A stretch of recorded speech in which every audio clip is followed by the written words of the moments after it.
ये बात सच है कि बुरे वक्त में अपने ही काम आते हैं। लोग हमेशा अपने ही लोगों की शिकायत करते रहते हैं, मगर मैं उनको भगवान की कृपा समझती हूँ। और ये उन दिनों का किस्सा है जब पापा रामपुर में टीचर थे। हमारी एक बुआ विधवा थी और गरीब भी थी, लेकिन आदत की बहुत अच्छी थी, हमसे बहुत प्यार करती थी। वह भी अपनी उस बहन को बिल्कुल अपना खास समझते थे।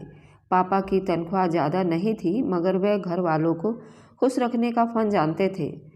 हमें भी अपने पिता से बहुत प्यार है और नसीहत करते थे। मुझे अपने पापा से बहुत प्यार था, तभी उनकी हर बात गौर से सुनती और उस पर कायम रहती थी। मगर मेरी बहन अलग किस्म की इंसान थी। वह पापा पर गई थी, हमेशा कम पैसों की शिकायत करती रहती थी और पापा पर गुस्सा करा करती थी। कितना जालिम बाप है जिसने हमेशा हमारी ख्वाहिशों को दबाया, कम पैसों में खुश रहने को कहा। हालांकि कम पैसों में खुश रहना एक नामुमकिन बात है, ये खुद को फरेब देने वाली बात है। मम्मी को बताती कि तान्या ऐसे कहती है, उसको समझाइए। अब ये अपनी तनख्वाह एक एक पैसा हम पर खर्च करते हैं, वह उनका कोई ब्लैक मनी धंधा थोड़ी है। ये तो पैसा मेहनत से कमाते हैं, हम उन्हें क्यों शिकायत करें, ये गलत बात है। मम्मी खामोश हो जाती, कभी कभी कहती कि तान्या छोटी है, समझ जाएगी, बड़ी होने पर पापा की मजबूरियां समझ जाएगी, उससे झगड़ा ना किया करो। इस तरह हम दोनों बहनों में सुलह करवा दिया करती थी। हरदम झगड़ा अक्सर इन्हीं बातों पर हुआ करता था। तानिया मुझसे गुस्सा खाने लगी। जब मैंने ग्रेजुएशन पूरी कर ली तो घर की जिम्मेदारियां मुझ पर डाल दी।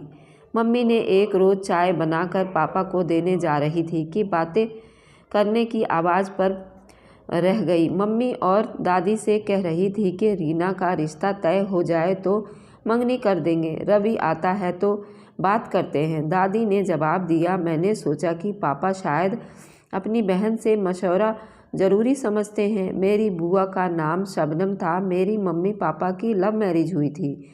मेरी मम्मी एक हिंदू कम्युनिटी पर बिलोंग करती थी और वहीं पर मेरे पापा एक मुसलमान कम्युनिटी से थे, पर इन दोनों परिवारों में बहुत मेल मिलाप था।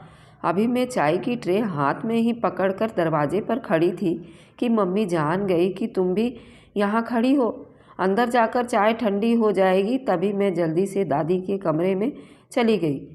उनके सामने रखकर अपने कमरे में वापस आती हूँ तो दिल धड़क रहा था। सोच रही थी कि न जाने किसके साथ ये मेरी शादी का मंसूबा बना रहे हैं।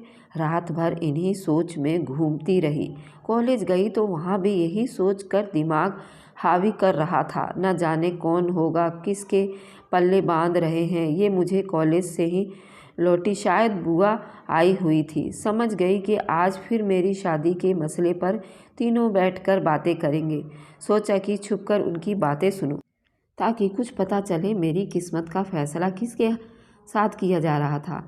खाने के बाद मम्मी ने हम दोनों को कमरे में जाने का इशारा कर दिया। अब मैं दरवाजे की ओर से कुछ भी नहीं सुन सकती थी। काफ़ी बेचैनी रही।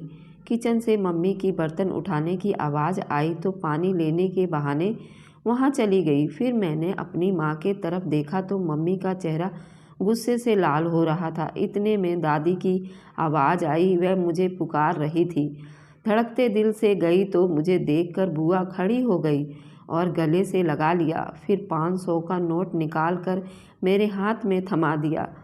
मैं पापा को मुंह देखने लगी। वह बोले, ले लो बेटी। पापा के कहने पर नोट ले लिया। तभी बुआ ने खुश होकर पापा से कहा कि रवि, अब रीना तुम्हारे पास मेरी अमानत है। जो ही अमान की नौकरी लगेगी तो मैं उससे शादी कर अपने घर ले जाऊंगी। मैं शर्माकर अपने कमरे में आ बैठी। दिल अभी तक धड़क ही रहा था। मुट्ठी में बुआ का दिया हुआ 500 का नोट था। तभी तान्या ने सवाल किया कि क्यों बुलाया था दादी जान। मैंने मुट्ठी खोल कर नोट दिखा। मंगनी कर रहे हैं मेरी अमान के साथ, बड़ी खुश हो रही है। बेवकूफ़, ऐसे गरीब घर में जाकर तुम्हें क्या मिलेगा? भूख और प्यास तरसते रहेगी जिंदगी भर। हर चीज़ के लिए जानती हूँ मम्मी इस रिश्ता पर बिल्कुल राज़ी नहीं है। हम दोनों की शादियाँ अमीर घराने में करने की ख्वाब देख रही हैं। मना कर दे। नादान, हरगिज नहीं। मैं पापा को दुख नहीं दे सकती। उनकी खुशी के लिए मैं जान भी कुर्बान कर सकती हूँ। बुआ गरीब हैं तो क्या हुआ, हमने कितना प्यार करती हैं, क्या इतना प्यार किसी गैर घर में हमें मिलेगा। हकीकत ठीक है, बुआ बहुत गरीब थी। जब से उनके पति की मौत हुई थी ससुराल वालों ने उनको किनारा कर लिया था। वह फिर भी भाई से प्यार करती थी। दिन रात टेलर का दुकान कर रखा था, उसमें सिलाई करती रहती थी। अपने बेटे को पढ़ा रही थी ताकि उसको अच्छी नौकरी मिल जाए। अमान बहुत नेक और वफादार बेटा था। माँ की इज्जत और हर किसी का एहसास करने वाला भी। पापा और मैं उनको पसंद करते थे। और अब जब मेरा रिजल्ट आ गया और मैं अच्छे नंबरों से पास हो गई और पापा रिजल्ट देखकर बहुत खुश हुए। पापा ने कहा कि अब आगे नहीं पढ़ना है, घर बैठो और घर की जिम्मेदारियां सीखो। लड़की को घर बसाने के लिए घर गृहस्थी काम आनी चाहिए।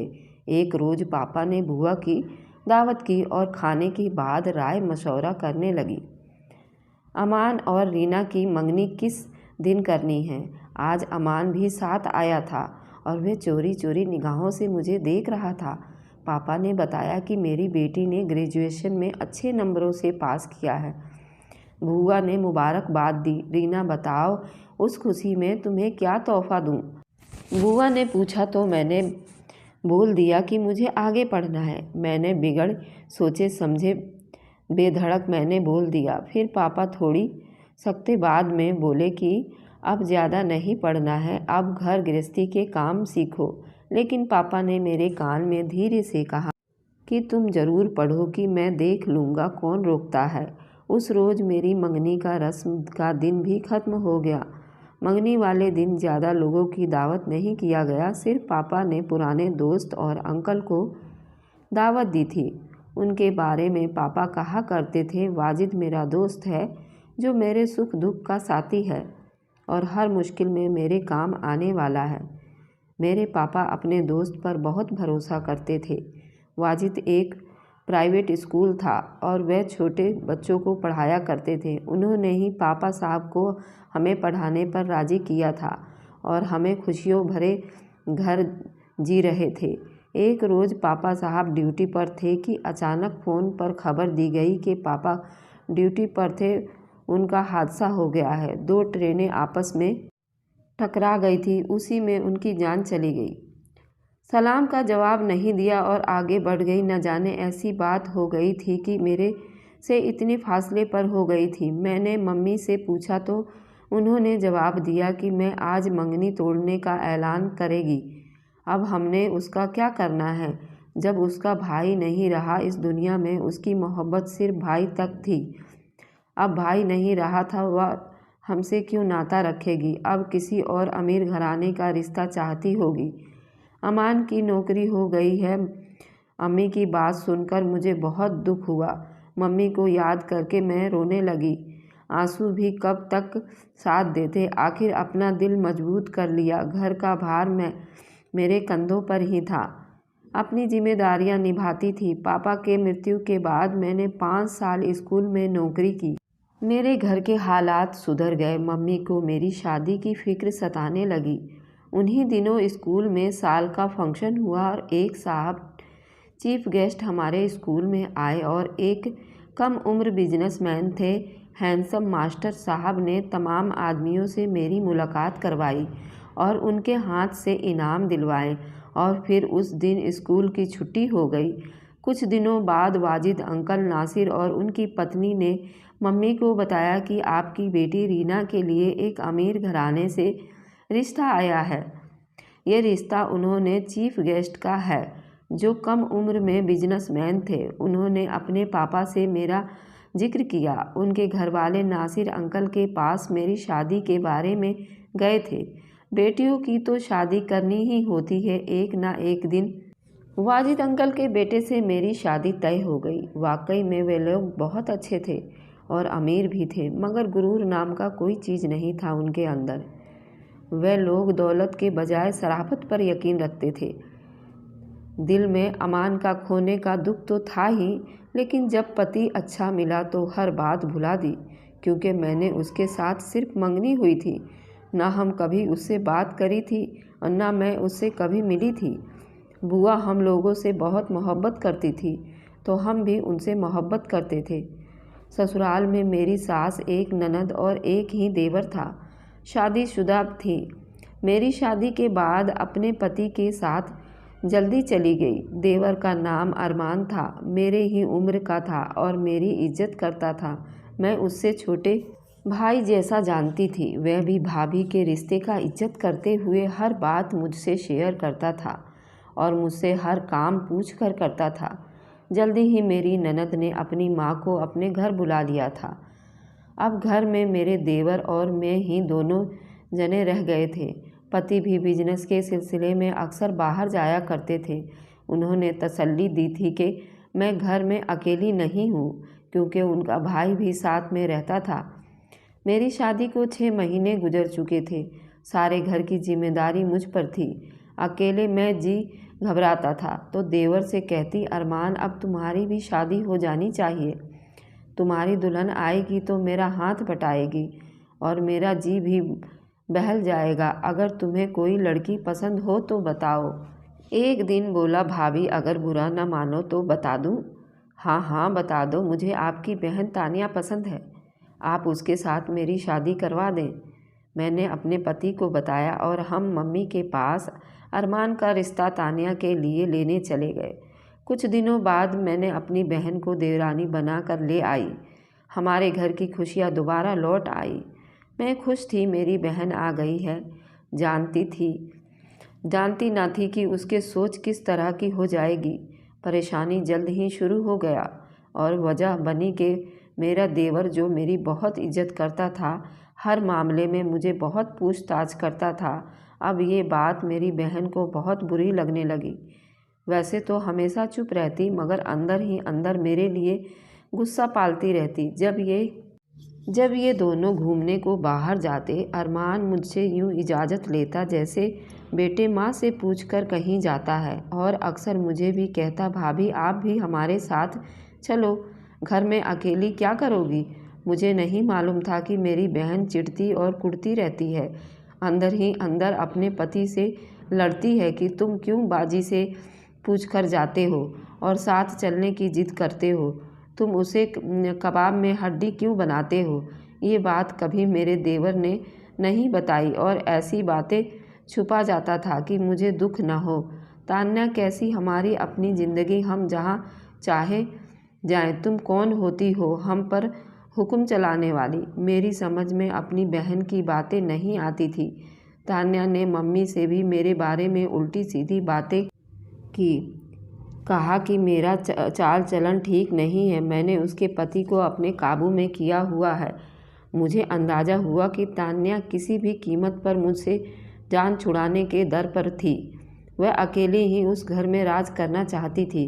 उसे किसी और का वजूद बर्दाश्त नहीं था।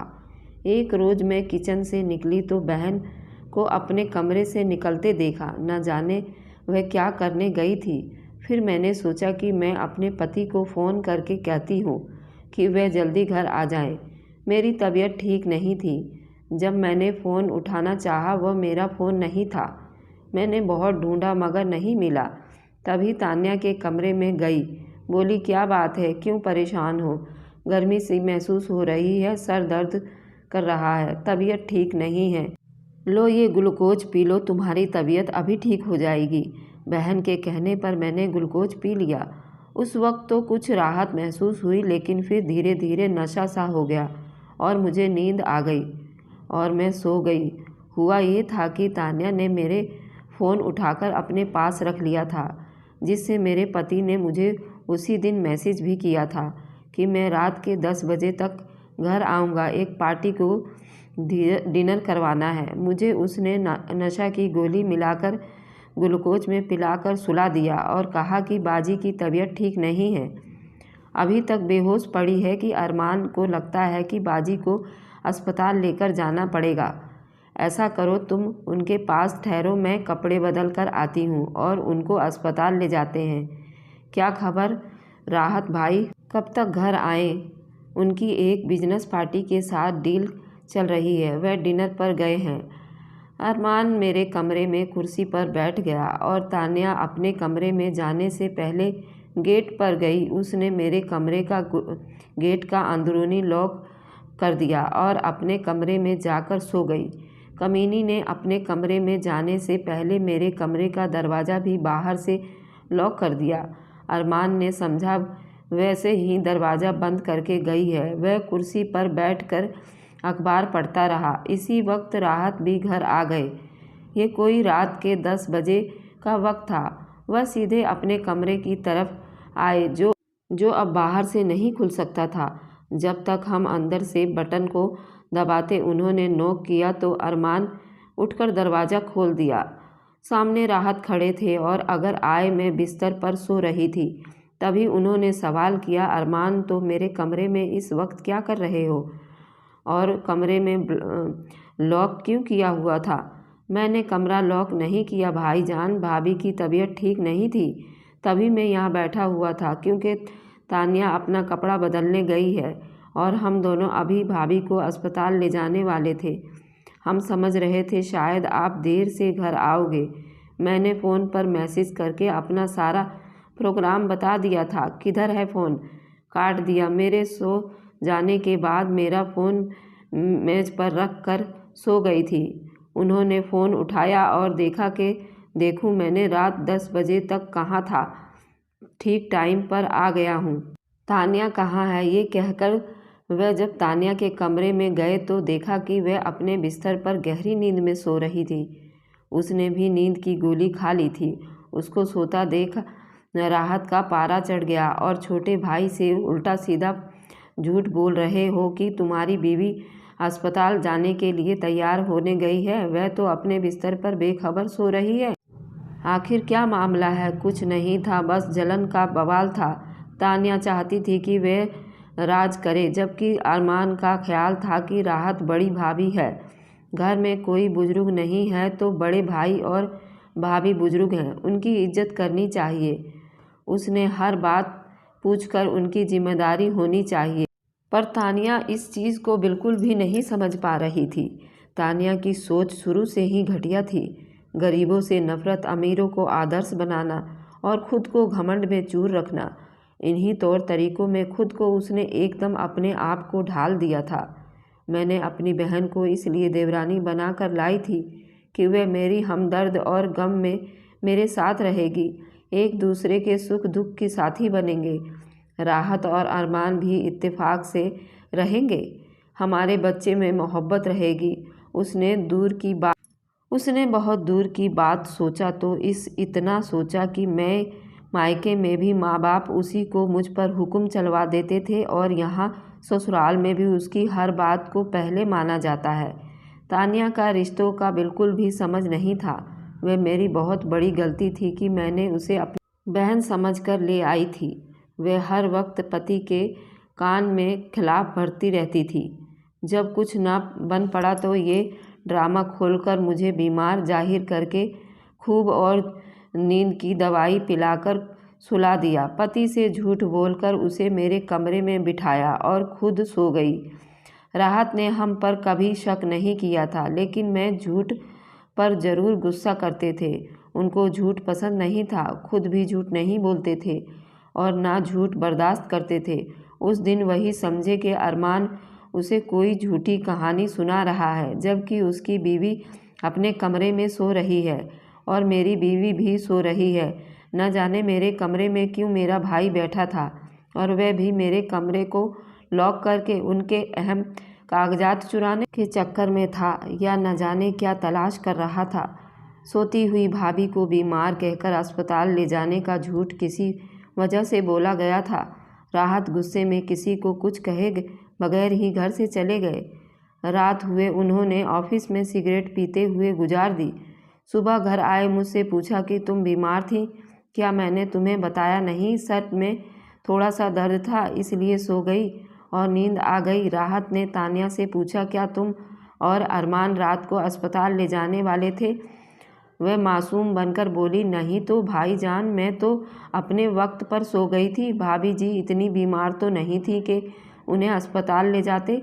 मुझे इस बारे में कोई खबर नहीं है। तुमने झूठ क्यों बोला मुझसे? तुम्हें मेरे कमरे में से क्या चाहिए था? कहो तो अलमारी के लॉकर की चाबी या दे दूं, ऐसी बात हरगिज नहीं है भाईजान। इस बेचारे से कोई बात ना बन पड़ी, लेकिन बीवी की मक्कारी खुल गई और वह दरअसल मुझे और अरमान को राहत के नज़रों से गिराना चाहती थी। पति को झूठ साबित कर आना चाहती थी ताकि दोनों भाई में फूट पड़ जाए और वह अकेली हो जाए और मैं अपने पति पर अकेले राज करूं और मेरा अकेला घर हो।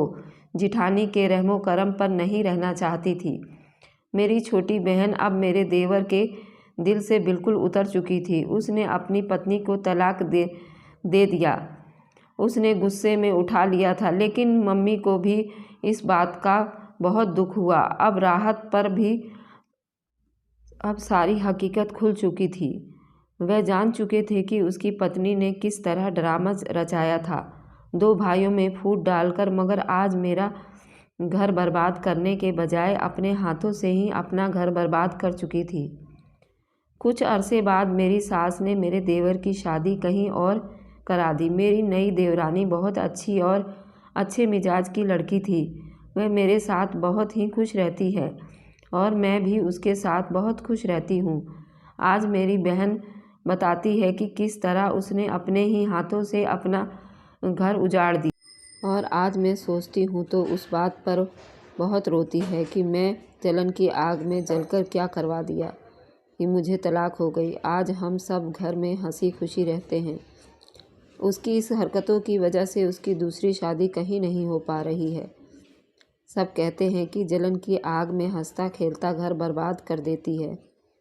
ठीक इसी तरह जिस तरह मेरी बहन ने अपना घर बर्बाद कर लिया। मेरे सास भी अब वापस आ चुकी थी ननद के घर से और मेरी नई देवरानी के 2 बच्चे हुए और मेरा भी एक लड़का हुआ। अब हमारा परिवार हंसता खेलता और बहुत मिलजुल कर दोनों परिवार देवरानी और जेठानी रहते हैं। तो धन्यवाद दोस्तों। मेरी ये कहानी कैसी लगेगी तो मुझे कमेंट में ज़रूर बताएं। Thanks for watching. Like and subscribe. स्वस्थ रहें, खुश रहें। धन्यवाद।